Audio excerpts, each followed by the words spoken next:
Hello everyone, welcome to learner सारथी।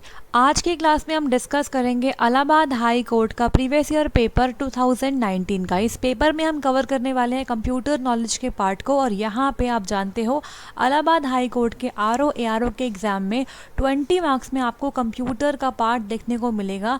तो यहाँ पे डिस्कस करेंगे किस टाइप के क्वेश्चंस आपसे पूछे गए थे, कौन कौन से टॉपिक्स इंपॉर्टेंट होंगे इस पर्टिकुलर एग्ज़ाम के लिए।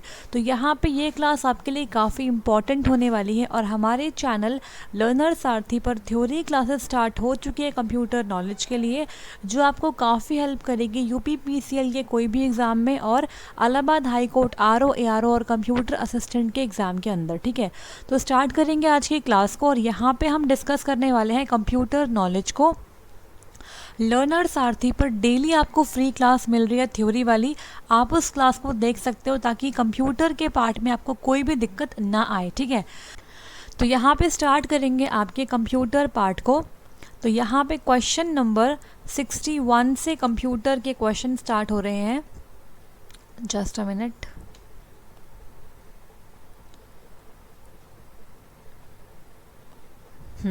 यहाँ से कंप्यूटर के क्वेश्चन स्टार्ट है।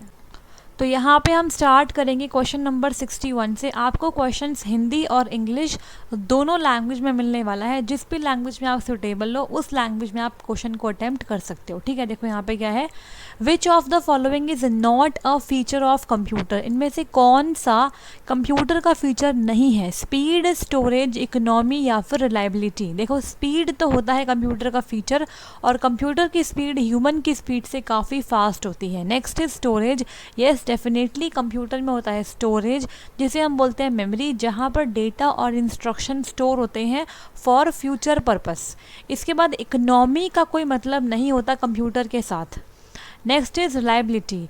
रिलायबिलिटी का मतलब होता है कि जो भी रिजल्ट कंप्यूटर प्रोड्यूस कर रहा है उस पर आप विश्वास कर सकते हो, वो करेक्ट होते हैं रिजल्ट। ठीक है, तो यहाँ पे ये इंपॉर्टेंट फीचर आपके कंप्यूटर के। तो इकोनॉमी कोई भी आपका फीचर नहीं है, अर्थव्यवस्था का कोई मतलब नहीं है कंप्यूटर के फीचर से। ठीक है, तो नेक्स्ट आगे बढ़ेंगे और बात करेंगे यहाँ पे क्वेश्चन नंबर 62 की। Computer software is divided mainly in which categories, choose the appropriate option. मतलब कंप्यूटर सॉफ्टवेयर को मुख्य रूप से किन श्रेणियों में विभाजित किया गया है, आपको इन ऑप्शंस में से करेक्ट ऑप्शन वहाँ पे बताना है। ठीक है, यहाँ पे है option number A system software, option B user software, option C application and system software and option number D application software and user software. तो यहाँ पे आपको करेक्ट ऑप्शन टिक करना है। देखो, सबसे पहले बात करते हैं सॉफ्टवेयर क्या होता है।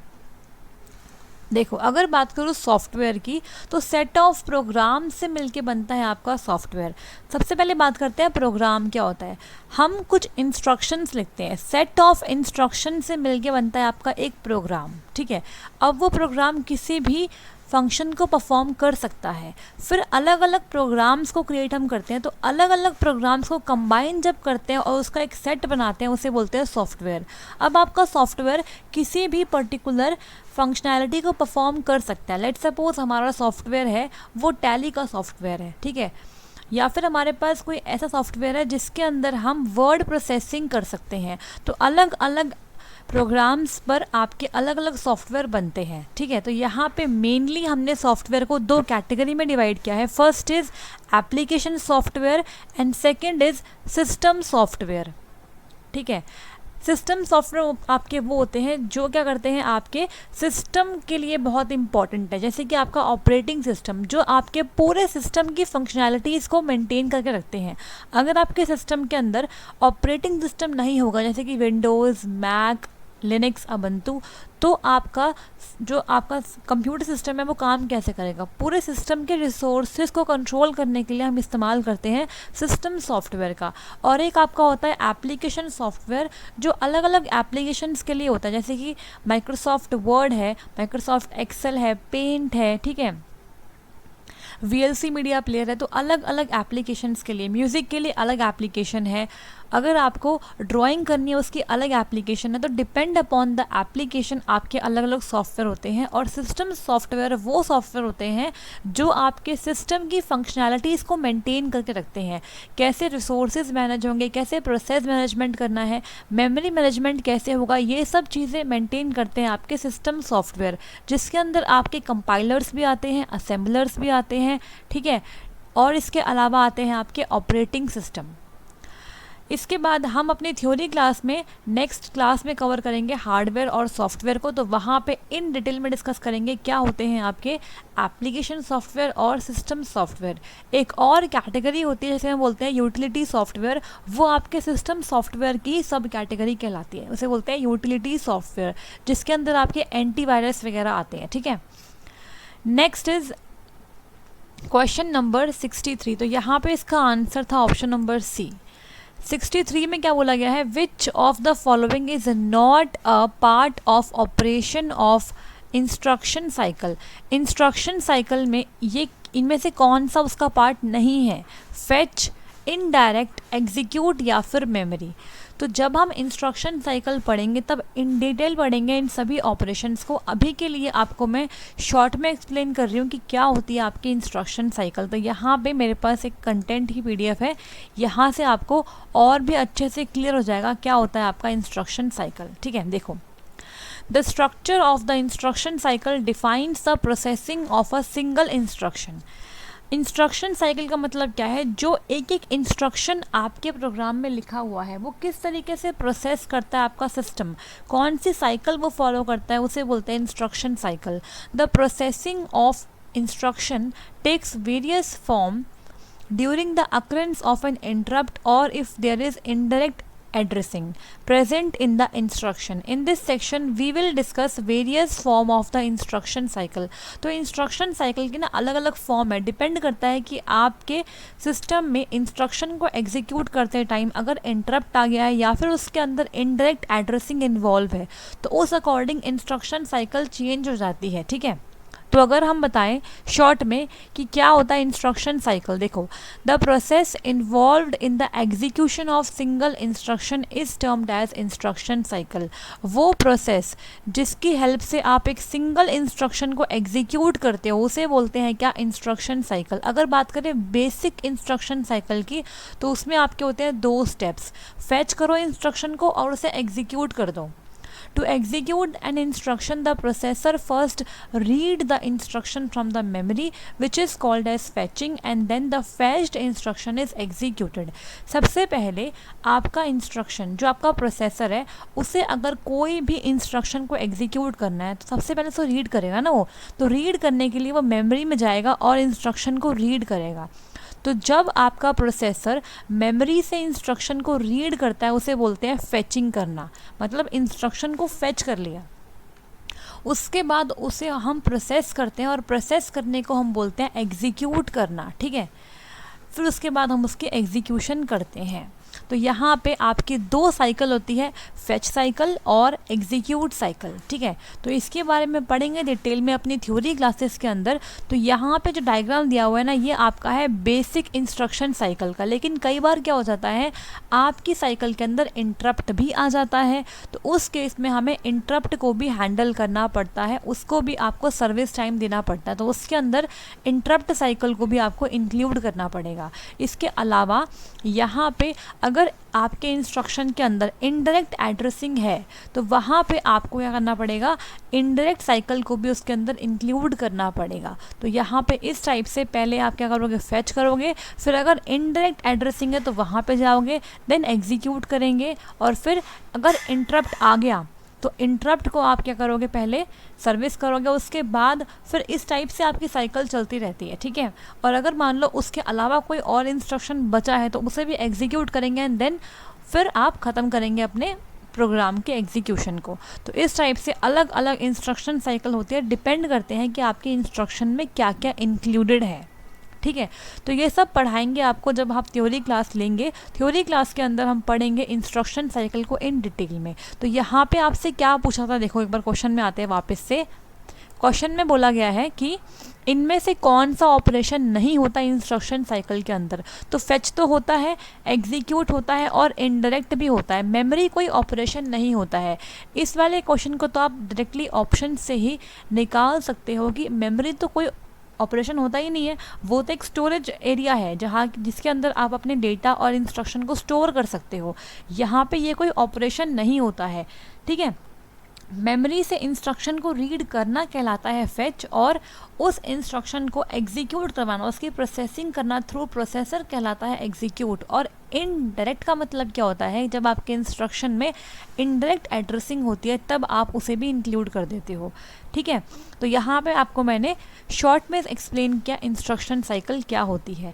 Next is question number 64। The system bus is separated into functional groups, choose the appropriate option from the following. तो यहाँ पे बोला गया है सिस्टम बस जो होती है आपके कंप्यूटर के अंदर, उसे फर्दर अलग अलग फंक्शनल ग्रुप में डिवाइड करा गया है। वो फंक्शनल ग्रुप्स कौन से हैं? ए है data bus, address bus, control bus. B है स्टार बस, mash bus, data bus. C is control bus, data bus, star bus. And D is address bus, star bus and mesh bus. तो यहाँ पे जो इसका करेक्ट आंसर बनता है वो है ऑप्शन नंबर ए, डेटा बस, एड्रेस बस और कंट्रोल बस। यहाँ पे पहले आपको समझना पड़ेगा सिस्टम बस होती क्या है। सिस्टम बस बेसिकली एक पाथवे है जिसकी वजह से आप अपने कंप्यूटर के दो मेजर कंपोनेंट्स, माइक्रो प्रोसेसर और आपका क्या, मेमोरी, इन्हें आपस में जोड़ पाते हो, ठीक है। तो एक ऐसा पाथवे है आपकी सिस्टम बस जो केबल्स और कनेक्टर्स की हेल्प से बनाया जाता है, जिसकी हेल्प से आप कंप्यूटर प्रोसेसर को आप कनेक्ट कर सकते हो किसके साथ, मेमोरी के साथ, और इन दोनों के बीच में डेटा और कंट्रोल सिग्नल कम्युनिकेट हो सकते हैं, ठीक है। सिस्टम बस अगर नहीं होगी तो आपके कंप्यूटर में कुछ भी नहीं हो पाएगा। और इसे फर्दर डिवाइड किया गया है 3 कैटेगरीज के अंदर, डेटा बस, एड्रेस बस और कंट्रोल बस। तो यहाँ पे एक बार डिटेल में पढ़ लेते हैं कि व्हाट डज सिस्टम बस मीन्स।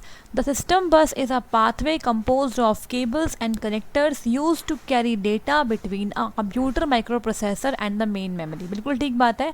कंप्यूटर माइक्रोप्रोसेसर, प्रोसेसर और मेमोरी के बीच में जो पाथ क्रिएट करती है वो होती है आपकी सिस्टम बस, ठीक है। इसी की हेल्प से दोनों के बीच में डेटा कम्युनिकेट कर पाता है, ठीक है। The bus provides the communication path for the data and control signals moving between the major components of the computer system. The system bus works by combining the function of 3 main bus।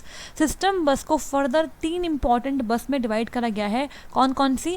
Data, address and control buses. और इन हर एक buses का अलग अलग क्या होता है, characteristics होती है और अलग अलग रिस्पॉन्सिबिलिटीज़ इनको मिली होती है।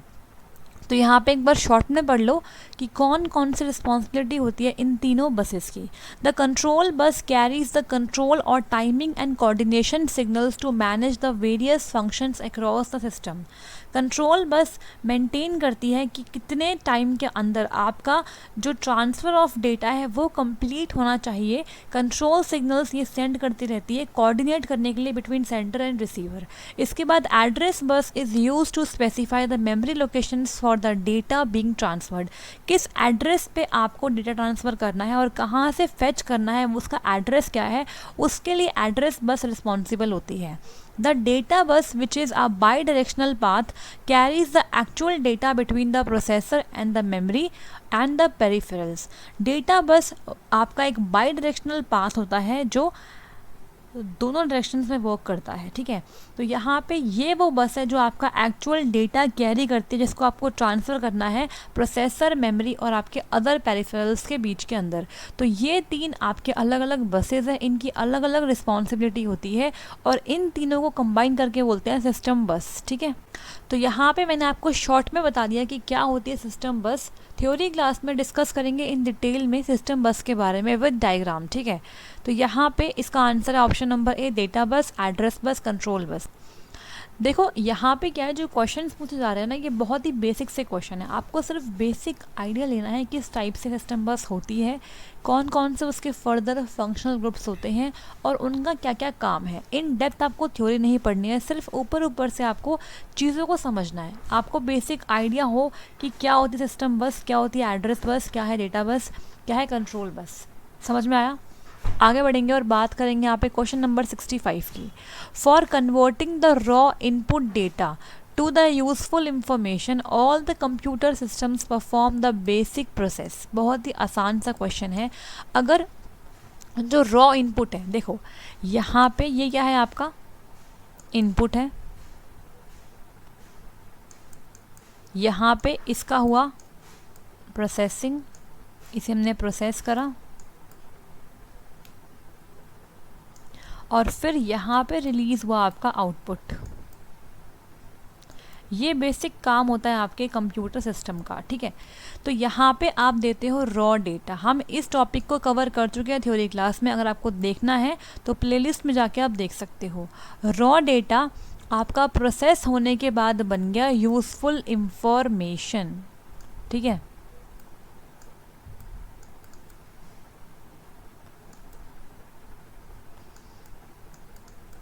अब देखो, तो इसका आंसर क्या होगा? इसका आंसर ऑप्शन नंबर ए होगा। आप इनपुट डिवाइस का इस्तेमाल करके डेटा को इनपुट करते हो, उसके बाद क्या होता है, स्टोर होता है आपका डेटा। जो भी डेटा आपने इनपुट किया है उसको आपका सिस्टम स्टोर करता है मेमोरी के अंदर, ताकि फ्यूचर में आप उसे यूज़ कर सको और जब भी आपको प्रोसेसिंग करनी हो आप उसे यूज़ कर पाओ।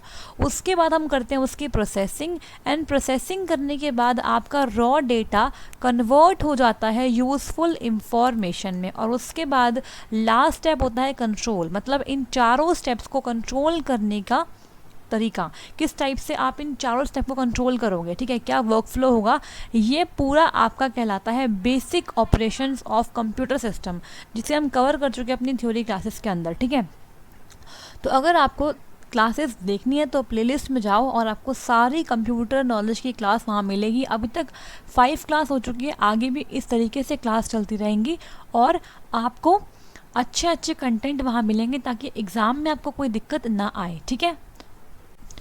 Next is question number 66. If a computer has more than one processor, then it is known as। अगर एक कंप्यूटर के पास एक से अधिक प्रोसेसर है तो इसे क्या बोला जाएगा? Uni processor, multi processor, multi threaded या फिर मल्टी प्रोग्रामिंग। तो यहाँ पे इसका आंसर है मल्टी प्रोसेसर। अगर एक प्रोसेसर है तो क्या बनेगा? Uni processor. अगर एक से ज़्यादा है, 2 है, 3 है या कितने भी हैं, तो उसे बोलेंगे मल्टी प्रोसेसर, ठीक है।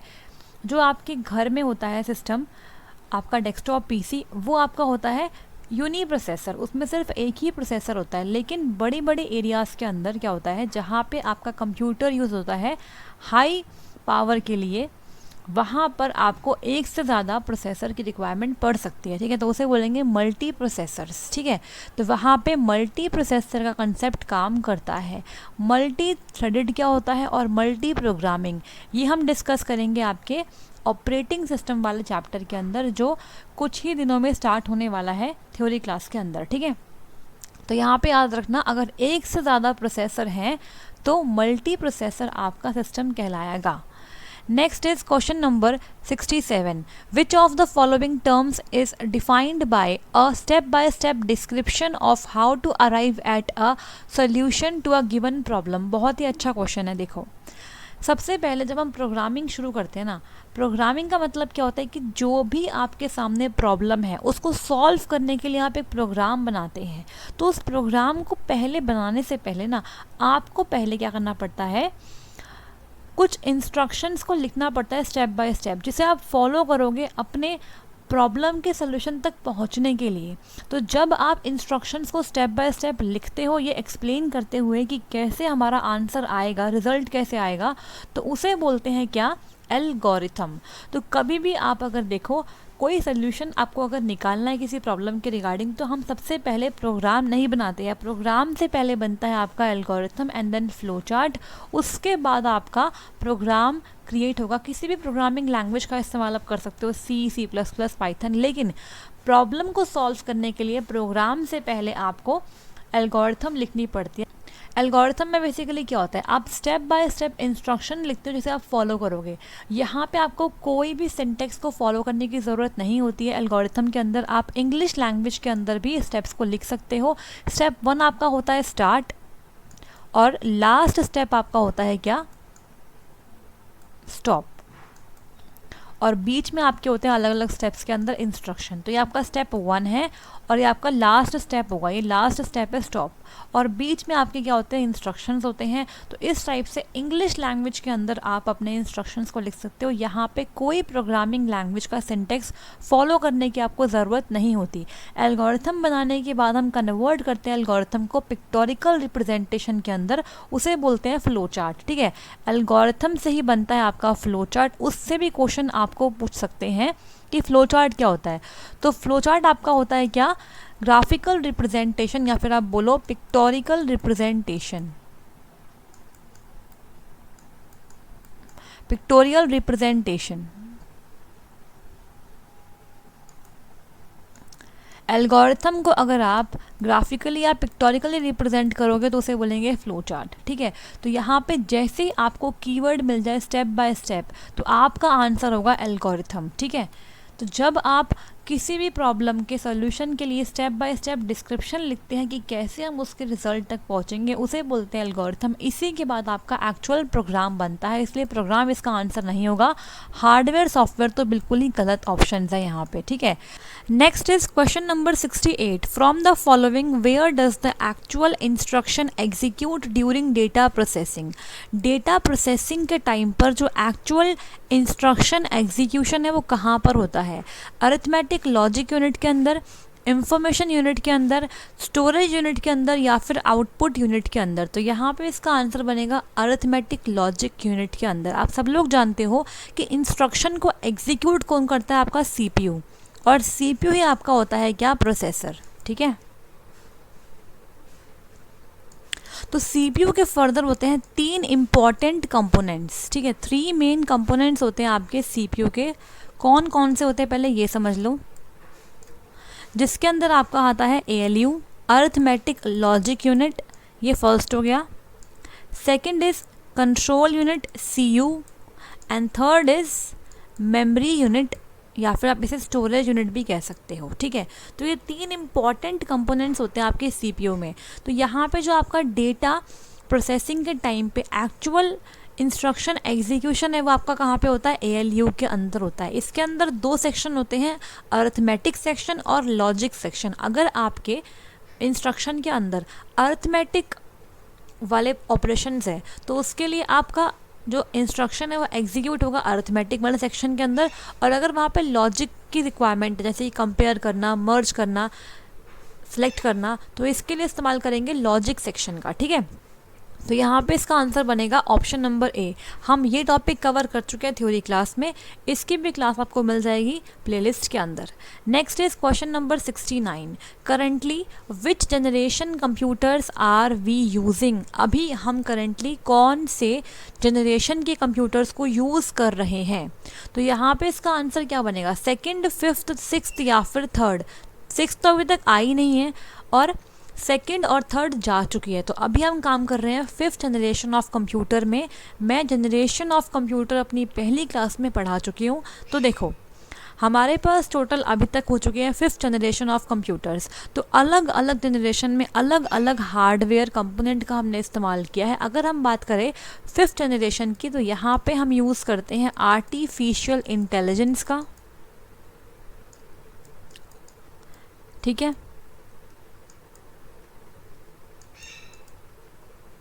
इसके साथ साथ IoT का और नेचुरल लैंग्वेज प्रोसेसिंग का।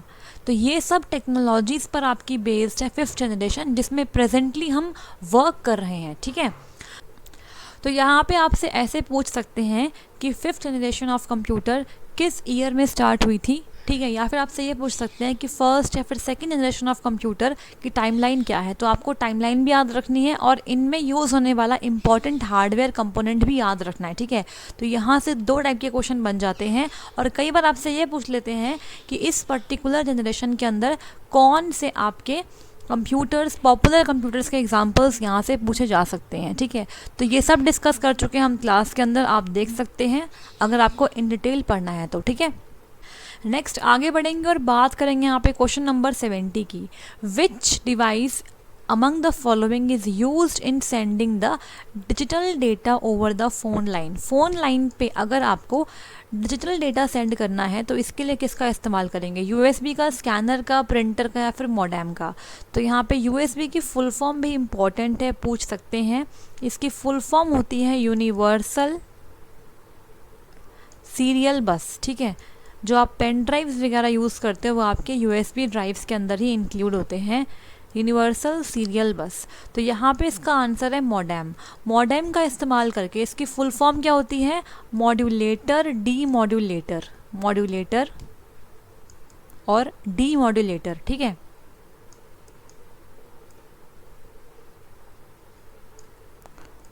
एक मिनट।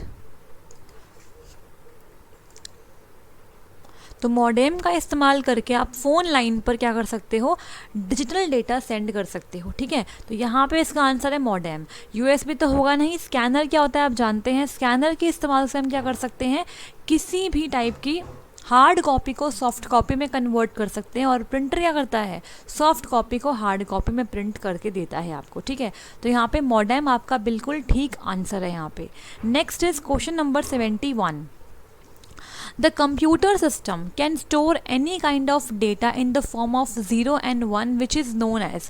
कंप्यूटर सिस्टम किसी भी तरह के आंकड़े को 0 और 1 के रूप में ही स्टोर करता है, जिसे निम्नलिखित रूप से क्या जाना जाता है? तो आप जानते हो कि कंप्यूटर सिर्फ एक ही लैंग्वेज अंडरस्टैंड करता है, जो 0 और 1 की लैंग्वेज है उसे बोलते हैं क्या? Machine language. क्या बोलते हैं? Machine language. तो आप जो भी इनपुट देते हो अपने कंप्यूटर को, उसे कन्वर्ट करता है आपका इनपुट डिवाइस एक ऐसे फॉर्मेट में जिसे आपका कंप्यूटर समझ सके। तो यहाँ पे इसका आंसर बनेगा ऑप्शन नंबर ए, बाइनरी नंबर सिस्टम। 0 और 1 आपकी दो अलग अलग डिजिट्स होती हैं आपकी बाइनरी नंबर सिस्टम की, और यहाँ पे सिर्फ दो ही डिजिट्स का इस्तेमाल होता है, ठीक है। इसका जो बेस होता है, या फिर अगर बोलूँ रेडिक्स होता है, बेस या फिर रेडिक्स, वो क्या होता है? 2 होता है, क्योंकि यहाँ पे सिर्फ दो ही डिजिट्स अलाउड है, या तो 0 या फिर 1। तो इसका रेडिक्स क्या होता है आपका? 2 होता है। और अगर बात करें 0 की, तो 0 का मतलब होता है फॉल्स, या फिर इसे आप ऑफ भी कह सकते हो। और 1 का मतलब क्या होता है? ट्रू, और इसे आप ऑन भी कह सकते हो, ठीक है। तो यहाँ पे इसका आंसर था ऑप्शन नंबर ए, बाइनरी नंबर सिस्टम, ठीक है। Next is question number 72। BCD stands for. BCD की फुल फॉर्म क्या होती है? Binary coded decimal, bit control decimal, binary code device या फिर बाइट कोडेड डेटा। तो यहाँ पे इसका आंसर है बाइनरी कोडेड डेसिमल।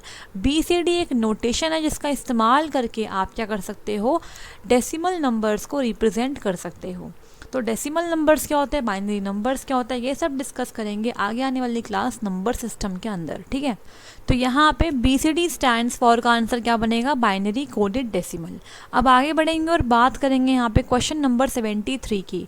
सहायक बोलो या फिर इसे बोलो auxiliary memory is popularly known as. तो ऑक्सिलरी मेमोरी को और किस नाम से जानते हैं? आपसे ये क्वेश्चन यहाँ पे पूछा हुआ है। Primary storage, secondary storage, random access storage device या फिर प्रोसेसिंग यूनिट। तो बहुत ही ईजी है ये वाला आंसर। इसका आंसर क्या बनेगा? Option number B, secondary storage. Primary नहीं होगा, रैंडम एक्सेस स्टोरेज डिवाइस नहीं होगा, और प्रोसेसिंग यूनिट तो बिल्कुल नहीं होगा। तो यहाँ पे इसका आंसर बनता है सेकेंडरी स्टोरेज, ठीक है। सेकेंडरी स्टोरेज आपका एक वो स्टोरेज है जिससे आप क्या बोल सकते हो? यहाँ देखो, यहाँ लिख देते हैं। सेकेंडरी स्टोरेज आपका होता है नॉन वोलेटाइल स्टोरेज। मतलब अगर आपके पास पावर अभी नहीं है तो जो डेटा और इंस्ट्रक्शन इसके अंदर रखा हुआ है वो इसमें स्टोर रहेगा, वो गायब नहीं हो जाएगा, ठीक है। तो ये नॉन वोलेटाइल है, और ये क्या है? कॉस्ट इफेक्टिव है, मतलब ये सस्ता है, कॉस्ट इफेक्टिव है। अगर बात करें रैम की, तो रैम से सस्ती आती है आपकी सेकेंडरी स्टोरेज। एग्जांपल की बात करें तो हार्ड डिस्क। हार्ड डिस्क एक बहुत पॉपुलर एग्जांपल है सेकेंडरी स्टोरेज का। इसके अलावा मैग्नेटिक डिस्क, ठीक है। तो यहाँ पे इसकी प्रॉपर्टी क्या होती है कि ये होती है नॉन वोलेटाइल, कॉस्ट इफेक्टिव, और इसके साथ साथ यहाँ पे क्या होता है? हाई कैपेसिटी होती है। आप यहाँ पे हाई कैपेसिटी के अंदर डेटा स्टोर कर सकते हो, और लॉन्ग टर्म के लिए आप डेटा स्टोर कर सकते हो। लेकिन इसकी एक डिसएडवांटेज ये होती है कि इसकी जो एक्सेसिंग स्पीड है वो बहुत ही स्लो होती है, ये स्लो एक्सेस होता है इसका काफ़ी, ठीक है। तो सीपीयू क्या करता है, इससे कम्युनिकेट इसलिए नहीं कर पाता क्योंकि सीपीयू की स्पीड तो बहुत ही फास्ट होती है और हार्ड डिस्क की स्पीड बहुत ही स्लो होती है। इसीलिए सबसे पहले डेटा हार्ड डिस्क से उठ के रैम में आता है, रैम में आने के बाद वो बनता है प्रोसेस, और प्रोसेस जब बन जाता है तब सीपीयू उस पर काम करता है, प्रोसेसिंग करता है, ठीक है। तो यहाँ पे ऑक्सिलरी मेमोरी भी कहते हैं सेकेंडरी स्टोरेज को। तो यहाँ पे इसका आंसर ऑप्शन नंबर बी बनेगा, ठीक है। तो मार्केट इंपॉर्टेंट, काफ़ी अच्छा क्वेश्चन है ये, और ये आपसे दोबारा भी पूछा जा सकता है। नेक्स्ट आगे बढ़ेंगे, बात करेंगे क्वेश्चन नंबर 74 की। Flash drive is popularly known as, flash drive को आप एक और नाम से जानते हो, उसे क्या बोलते हैं। यहाँ पे देखो क्या लिखा हुआ है, फ्लैश ड्राइव को लोकप्रिय रूप से डैश के नाम से जाना जाता है। माइक्रो प्रोसेसर्स, रैम, रोम या पेन ड्राइव। तो यहाँ पे इसका आंसर है पेन ड्राइव। फ्लैश ड्राइव को आप पेन ड्राइव भी कहते हो या फिर आप थंब ड्राइव भी कहते हो, थंब ड्राइव्स, ठीक है। कई बार इसको स्टिक ड्राइव्स भी कहते हैं, ठीक है, स्टिक ड्राइव्स। तो इसका फ़ायदा क्या है, ये बहुत ही छोटी आपकी मेमोरी होती है, ठीक है। इसके अंदर क्या फ़ायदा है, देखो यहाँ पे आप इसे बार बार रीराइट कर सकते हो, रीराइटेबल होती है, रिमूवेबल होती है, और आप इजीली क्या कर सकते हो, डेटा को ट्रांसपोर्ट कर सकते हो वन कंप्यूटर से दूसरे कंप्यूटर में। तो काफ़ी फ़ायदे हैं आपके पेन ड्राइव के। इसे आप फ्लैश ड्राइव भी कहते हो, थंब ड्राइव भी कहते हो और स्टिक ड्राइव भी कहते हो। फ़ायदा क्या है, एक तो ये छोटी मेमोरी होती है, ईजिली रिमूव कर सकते हो इसको, और रीराइटेबल है, बार बार इस पर आप राइट कर सकते हो। ये नहीं कि एक बार स्टोर हो गया तो उसे बार बार आप रिमूव नहीं कर सकते हो, ठीक है। तो यहाँ पे फ्लैश ड्राइव को आप पेन ड्राइव कहते हो। Option number D is correct. Next is 75। WORM stands for, तो यहाँ पे वॉर्म की फुल फॉर्म आपसे पूछी है, तो यहाँ पे इसका आंसर क्या होगा, write once, read many, write read memory, wipe only, read memory या फिर रीड राइट मेमोरी। तो यहाँ पे इसका आंसर है write once and read many. अब इसके बारे में एक बार पढ़ लेते हैं डिटेल के अंदर। देखो यहाँ पे नीचे मैंने लिखा हुआ है, ये रहा, What does write once read many warm mean? देखो write once read many, WORM बोलते हैं शॉर्ट फॉर्म में, is a data storage technology mechanism that stores unerasable and unmodifiable information after it has been written on a drive.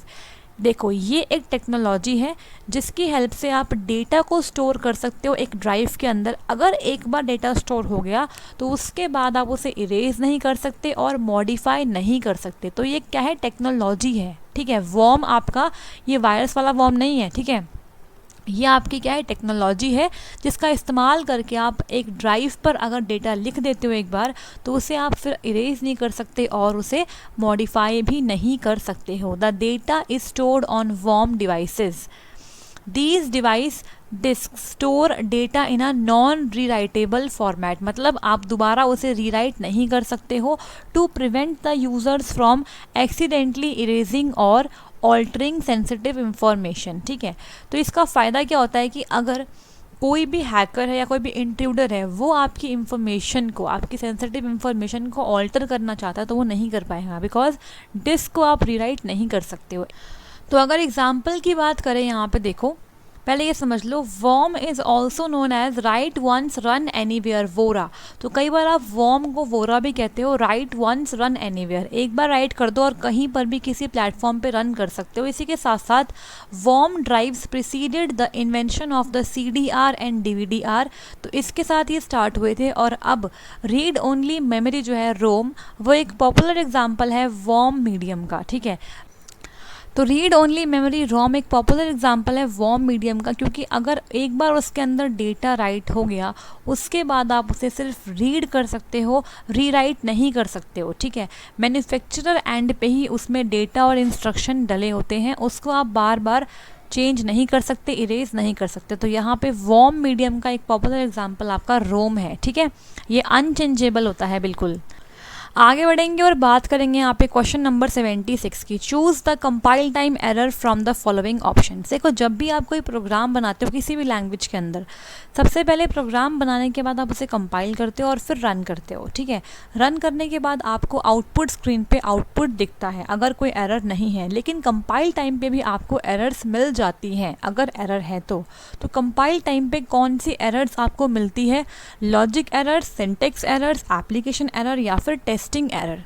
तो जब आपने compile किया अपने programme को तो उस टाइम पे आपको सिंटेक्स एरर मिल जाती है। अगर सिंटेक्स लिखते वक्त, लैंग्वेज का एक सिंटेक्स होता है जो फॉलो करना पड़ता है हमें, अगर सिंटेक्स आपने ठीक से फॉलो नहीं किया है, कहीं पे अगर सेमीकोलन लगाना आपने नहीं लगाया है, ब्रैकेट ढंग से बंद नहीं करे हैं, या फिर आपने किसी भी चीज़ का ध्यान नहीं दिया है सिंटेक्स में, तो वहाँ पे कंपाइल करते टाइम आपको सिंटेक्स एरर दिख जाएगी।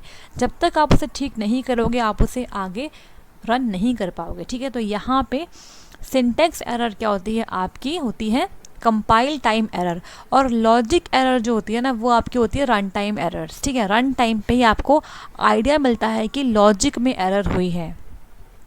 Next is question number 77। Convert the decimal fraction number 0.8125 into its binary equivalent. Okay, यहाँ पे आपको एक डेसिमल फ्रैक्शन नंबर दिया हुआ है 0.8125। आपको इसे कन्वर्ट करना है बाइनरी इक्विवेलेंट में। तो कैसे करेंगे? देखो, यहाँ पे ना आपको फ्रैक्शन नंबर दिया है तो इसका तरीका थोड़ा डिफरेंट होता है। यहाँ पे क्या करना होता है, पॉइंट से पहले जो भी नंबर्स होता है ना उसको आप डायरेक्टली डिवाइड करते हो 2 से, लेकिन यहाँ पे पॉइंट से पहले सिर्फ 0 है तो यहाँ पे इसका आंसर 0 आ जाएगा, 0 पॉइंट। लेकिन पॉइंट के बाद जो आपके डिजिट्स हैं उसे आपको कन्वर्ट करना पड़ेगा किसके अंदर? बाइनरी नंबर के अंदर। तो कैसे करेंगे इसको? देखो, आप सिंपली क्या करो, मैं एक बार वाइट पेज पे आपको एक्सप्लेन करती हूँ अगर मुझे जगह मिल जाए तो। हाँ, इतनी काफ़ी होगी मेरे लिए। क्वेश्चन है 0.8125। तो देखो यहाँ पे, एक मिनट, 0.8125 ये आपका है एक डेसिमल फ्रैक्शन नंबर है। इसे हमें कन्वर्ट करना है बाइनरी नंबर के अंदर। कैसे करेंगे? देखो, यहाँ पे डेसिमल से पहले तो कुछ अगर होता तो मैं सिंपली डिवाइड करती हूँ उसे 2 से, बिकॉज अब मुझे बाइनरी में जाना है और बाइनरी का बेस क्या होता है? 2 होता है। तो डेसिमल से जिस बेस पे आप जाते हो ना, डेसिमल से आप जिस भी बेस में जा रहे हो उस वाले बेस से आप डिवाइड करते हो डेसिमल से पहले की बात करें, अगर इस फ्रैक्शन से पहले की बात करूँ तो। लेकिन जो डेसिमल के बाद है ना उसमें क्या करना है? उस केस में आप क्या करोगे? 8125 यहाँ पे 0 पॉइंट लगाएंगे। इसे आपको मल्टीप्लाई करना है किससे? 2 से। 2 से आपको मल्टीप्लाई करना है। अगर इस पॉइंट के आगे के नंबर्स होंगे तो वहाँ पे डिवाइड करना होता है 2 से, लेकिन पॉइंट के बाद के नंबर्स के लिए आपको मल्टीप्लाई करना होता है 2 से। अब ये 2 क्या है?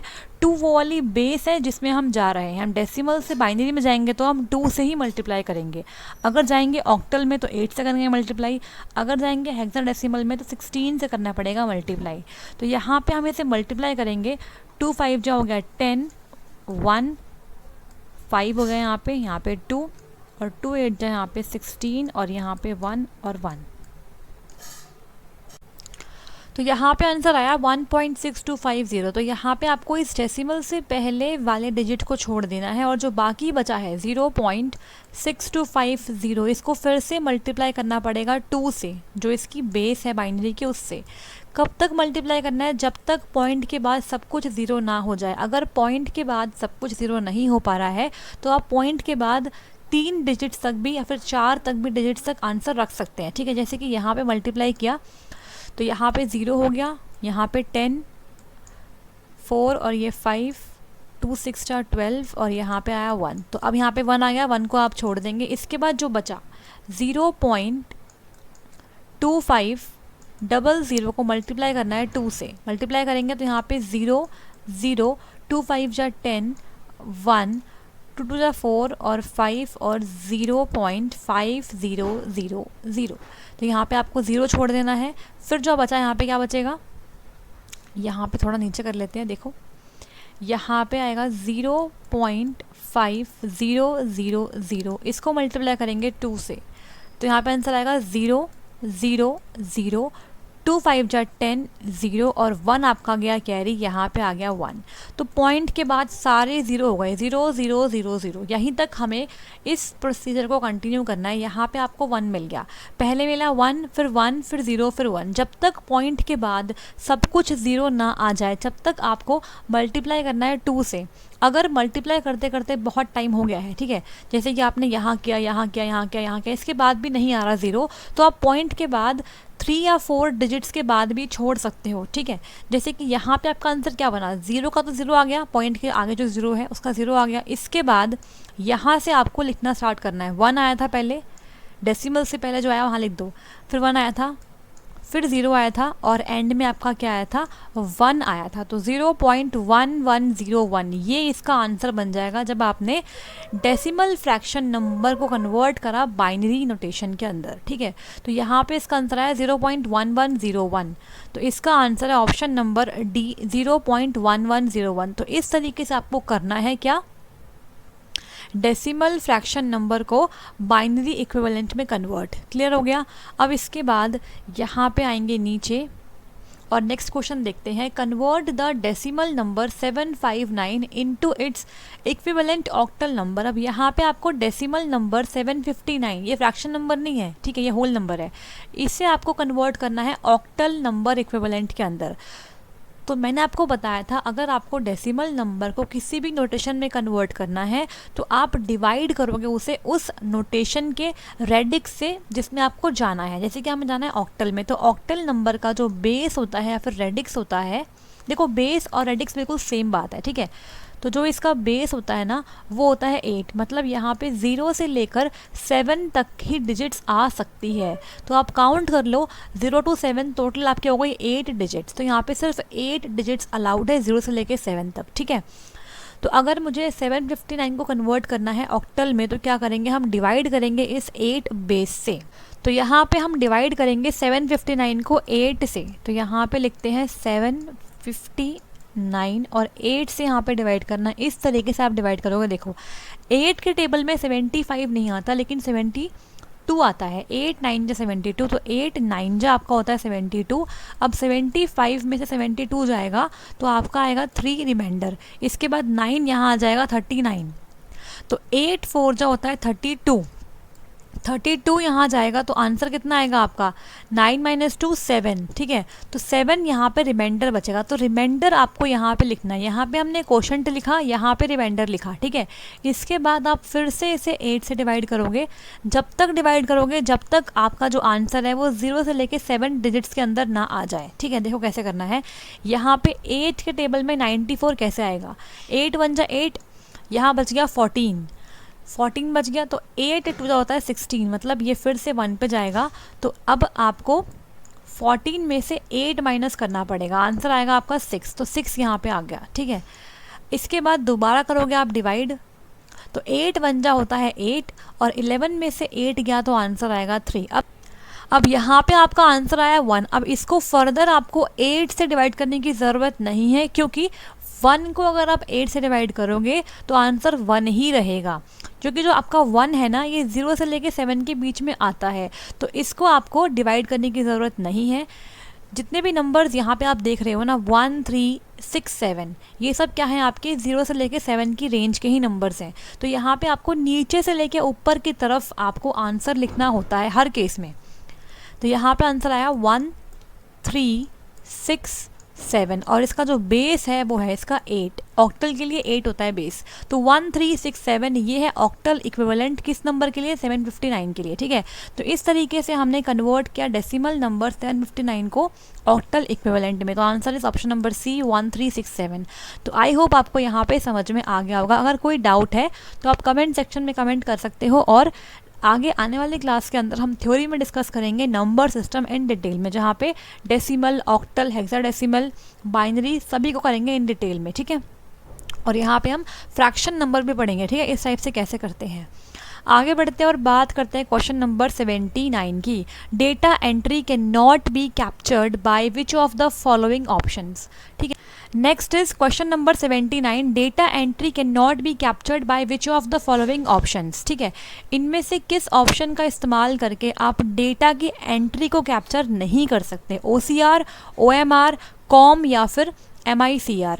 तो OCR, OMR और MICR हम डिस्कस कर चुके हैं इनपुट डिवाइसेस के अंदर। इनकी फुल फॉर्म भी बहुत इंपॉर्टेंट है, आप इनपुट डिवाइस की क्लास में जाके इन्हें पढ़ सकते हो इन डिटेल में। यहाँ पे जो कॉम है ना, वो आप यूज़ नहीं कर सकते हो डेटा की एंट्री को कैप्चर करने के लिए। कॉम देखो यहाँ पे इसकी दो फुल फॉर्म हो सकती है। तो इसकी फर्स्ट फुल फॉर्म होती है, एक मिनट, कंपोनेंट ऑब्जेक्ट मॉडल। ठीक है,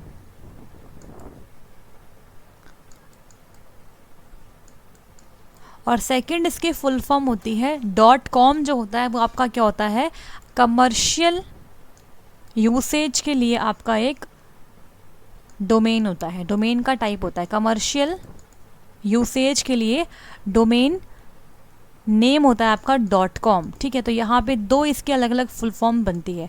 तो यहाँ पे डेटा एंट्री को कैप्चर करने के लिए इस्तेमाल नहीं करते हैं हम कॉम का। यहाँ पे OCR, OMR, MICR की फुल फॉर्म्स काफ़ी इंपॉर्टेंट है। इन सभी की फुल फॉर्म और इनके डिटेल में नॉलेज अगर चाहिए तो इनपुट डिवाइस की क्लास आप देख सकते हो, प्लेलिस्ट में मिल जाएगी। नेक्स्ट इज लास्ट क्वेश्चन है, question number 80, dash feature of MS Word helps to create a list in document. Document के अंदर अगर आपको लिस्ट क्रिएट करनी है, MS वर्ड की बात हो रही है यहाँ पे, तो किसका इस्तेमाल करोगे? वर्ड आर्ट का, स्केलिंग का, बुलेट्स एंड नंबरिंग का, या फिर वर्ड रैप का? तो यहाँ पे इसका आंसर बनेगा option number C, bullets and numberings का। तो लिस्ट बनाने के लिए या तो आप बुलेट्स यूज़ करोगे, या फिर ऐसे बुलेट्स होती हैं, एरो वाली भी होती हैं, या फिर आप नंबर्स का इस्तेमाल करोगे 1 2 3 ABCD। ठीक है, तो बुलेट्स या फिर नंबरिंग का इस्तेमाल करते हैं हम लिस्ट को बनाने के लिए। एक फीचर है आपके MS वर्ड का। तो यहाँ पे option number C is correct. इसके बाद यहाँ पे नेक्स्ट क्या है, यहाँ पे नेक्स्ट क्वेश्चन स्टार्ट हो जाएंगे जो कंप्यूटर के नहीं है। तो यहाँ पे 20 क्वेश्चन हमने कंप्लीट कर लिए कंप्यूटर के। अगर किसी भी क्वेश्चन में कोई डाउट आ रहा है तो आप सिंपली कमेंट बॉक्स में कमेंट करके पूछ सकते हैं। और अगर इन डिटेल पढ़ाई करनी है कंप्यूटर नॉलेज की तो क्लासेस चल रही हैं, चैनल पे जाके आप उसे देख सकते हैं। और कल भी आपकी थ्योरी क्लास होगी, तो आप कल से ज्वाइन कर सकते हो। ठीक है, आज संडे है इसलिए आज कोई थ्योरी क्लास नहीं आई है। आज हमने डिस्कस किया है इलाहाबाद का RO का प्रीवियस ईयर का पेपर, जिसमें हमने बहुत सारे इंपॉर्टेंट क्वेश्चन डिस्कस करें और इम्पॉर्टेंट टॉपिक्स को डिस्कस किया है। तो आई होप आपको ये क्लास पसंद आई। अगर क्लास पसंद आई तो लाइक कर दीजिएगा, सभी शेयर कर दीजिएगा अपने फ्रेंड्स के साथ जो भी तैयारी कर रहे हैं, और सब्सक्राइब कर लीजिए लर्नर सारथी चैनल को अगर आप न्यू स्टूडेंट हैं इस चैनल पे। तो मिलेंगे कल थ्योरी क्लास में। Till then, thank you so much, all the very best to all of you.